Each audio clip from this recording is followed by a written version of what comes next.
آج سے 1500 سال قبل کسی کے تصور میں بھی یہ بات نہیں تھی کہ کائنات ابتدا میں دھواں ہی دھواں تھی اور اس میں سے اجرام فلکی پیدا کیے گئے۔ ہاں، جدید سائنس یہ کہتی ہے کہ کائنات کی تشکیل ایسے گیسی مادے سے ہوئی جو ہائیڈروجن اور ہیلیم جیسے عناصر کا مرکب تھا اور آہستہ آہستہ گردش کر رہا تھا۔ یہ انجام کار متعدد ٹکڑوں میں بٹ گیا۔ اس دور کے سائنسدانوں نے اس دھوئیں کو اب بھی دیکھا ہے اور مشاہدہ کر رہے ہیں کہ کس طرح سے آج تک ستارے بن رہے ہیں۔ دیکھیے 1500 سال پہلے اللہ تعالیٰ نے اپنے نبی صلی اللہ علیہ وسلم کو کیا علم عطا فرمایا۔ ارشاد باری تعالیٰ ہے، پھر وہ آسمان کی طرف متوجہ ہوا جو اس وقت محض دھواں تھا۔ اس نے آسمان اور زمین سے کہا، وجود میں آ جاؤ، خواہ تم چاہو یا نہ چاہو۔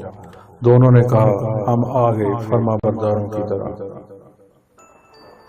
مورس بقائے بائبل، قرآن اور سائنس میں لکھتے ہیں، کائنات کے ابتدائی مرحلے میں دھوئیں کی موجودگی جس کا حوالہ قرآن مجید میں موجود ہے اور جس سے مراد مادے کی زیادہ تر گیسی حالت ہے، صریحاً اس ابتدائی تخلیق کے تصور سے مطابقت رکھتی ہے جو جدید سائنس نے پیش کیا ہے۔